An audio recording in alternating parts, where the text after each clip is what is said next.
Hymenoplasty అంటే plastic surgery ద్వారా rupture అయిన కన్నెపొరని అంటే హైమెన్ని తిరిగి నార్మల్ షేప్లోకి తీసుకురావడం.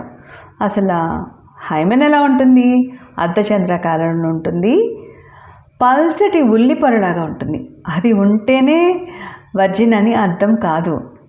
సెక్షువల్ కాంటాక్ట్ వల్లే హైమెన్ రప్చర్ అవుతుంది అనుకునేది ఒక మెత్, అంటే పురాణికదే. మరి ఎలా రప్చర్ అవ్వచ్చు?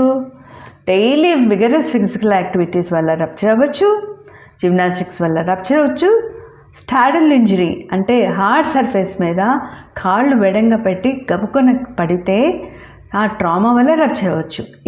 ఇలా అనేక కారణాల వల్ల హైమెన్ రప్చర్ అవ్వచ్చు. మీకు ఒక ఎగ్జాంపుల్ చెప్తాను.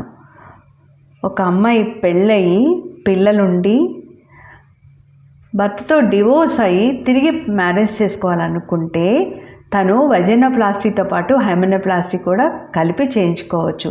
That is her personal choice. అందుకే అన్నాను, hymenoplasty is a personal choice.